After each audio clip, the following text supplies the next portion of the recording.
சிந்து பைரவி என்னோட எபிசோடில் வந்து பார்த்தீங்கன்னா, சஞ்சய் வந்து சொல்லி அனுப்பிச்சிருப்பாங்க, பைரவி கால் பண்ணி வர சொல்லுங்கன்னு சொல்லிட்டு. நம்ம பைரவியும் ஆறுமுகமும் வராங்க. அப்போ வந்து நம்ம பைரவி வந்து கேட்குறாங்க, யார் உன்னை வந்து இப்படிலாம் அடித்தது அப்படின்னு வந்து சொல்லிட்டு. எனக்கும் வந்து ஒருத்தவங்க மேலே சந்தேகமாக தான் இருக்குன்னு சொல்லிட்டு நம்ம சஞ்சய் வந்து மறைமுகமாக சொல்கிறாங்க. அவனை சும்மாவே விடக்கூடாது, என்கவுண்டரில் போடணும் அப்படின்னு வந்து சொல்லிட்டு பைரவி சொல்கிறாங்க.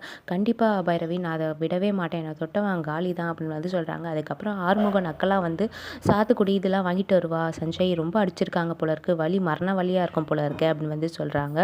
ஸோ அடுத்ததில் வந்து பார்த்திங்கன்னா, நம்ம பைரவியும் அதுக்கப்புறம் ஆறுமுகமும் வந்து பார்த்திங்கன்னா காரில் போயிட்டுருப்பாங்க. காரில் வந்து பார்த்திங்கன்னா நம்ம பைரவி கேட்பாங்க, என்ன காயம்னு சொல்லிட்டு. நீ தானே சஞ்சய் அடிச்சு அப்படின்றாங்க. தலையில் அடித்து சத்தியம் பண்ண சொல்கிறாங்க. நம்ம ஆறுமுகமும் வந்து ஒத்துக்கிறாங்க, ஆமாம் நான் தான் அடித்தேன்னு சொல்லிட்டு. உடனே பைரவி அடிச்சுட்டு வந்து அங்கேருந்து வந்துடுறாங்க. நீ ஏன் இப்படி பண்ண அப்படின்னு வந்து சொல்லிட்டு. அதுக்கடுத்ததில் வந்து பார்த்திங்கன்னா, நம்ம சிவாவை வந்து பார்க்க வந்து ஒரு டாக்டர் வந்திருப்பாங்க. இது மாதிரி ஸ்னேகா ஹாஸ்பிட்டல்லேருந்து எங்களுக்கு ஒர்க் பண்ண பிடிக்கல, நாங்கள் வந்து உங்கள் ஹாஸ்பிட்டல் வந்து ஜாயின் பண்ணியிருக்கோம், அவங்க வந்து மணி மைண்டடாகவே இருக்காங்க, பேஷண்ட்டை வந்து சரியாகவே ட்ரீட் பண்ண மாட்டேன்றாங்க, அதனால் நான் இங்கே ஜாயின் பண்ணிக்கிறேன் அப்படின்னு வந்து சொல்கிறாங்க. அடுத்த இதில் வந்து பார்த்திங்கன்னா, நம்ம ஸ்னேகா வந்து சிவா கிட்ட வந்து சவால் விட்டுருப்பாங்க, எதுக்கு வந்து நீ வந்து என் டாக்டர்ஸ்லாம் எதுக்கு வந்து இதுக்கு வந்து எடுத்துக்கிற அப்படின்னு வந்து சொல்கிறாங்க. நான்லாம் எடுக்கலை, அவங்களே வந்து ஹாஸ்பிட்டலில் ஒர்க் பண்ண பிடிக்கலன்னு சொல்லிட்டு தான் இங்கே வந்து ஜாயின் பண்ணியிருக்காங்க அப்படின்றாங்க. ஒழுங்காக அவங்கள ரிலீவ் பண்ணி விடு, எங்கள் அப்பாவுக்கு மட்டும் இந்த விஷயம் தெரிஞ்சதுன்னா சும்மாவே விட மாட்டார், அவர் வந்து பாம்பேக்கு போயிருக்காரு அப்படின்னு வந்து சொல்கிறாங்க.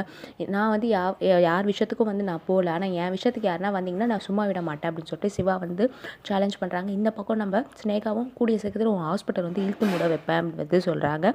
ஸோ அடுத்ததில் வந்து பார்த்திங்கன்னா, நம்ம ஆறுமுகம் வந்து பைரவி கிட்ட போய் கன்வின்ஸ் பண்ணுறாங்க. ஆனால் பைரவி வந்து பார்த்திங்கன்னா, மற்ற போலீஸ் அடித்ததுக்கு நீ எதுக்கு சஞ்சய் அடித்த, நீ வந்து அவன் நல்லா இருக்கான், படிச்சிருக்கான், வந்து இன்செக்யூர்டாக நீ வந்து ஃபீல் பண்ணுற, நீ வந்து அவன் மேலே பொறாமப்பட்டு தான் இதுதான் வந்து பண்ணுற, சீக்கிரம் உன்னை வந்து டிவோர்ஸ் பண்ணிட்டு போய் நான் வந்து நிம்மதியாக இருக்கணும் அப்படின்னு வந்து சொல்கிறாங்க. அதோட பார்த்திங்கன்னா என்னோட எபிசோட் வந்து முடிச்சிருக்காங்க.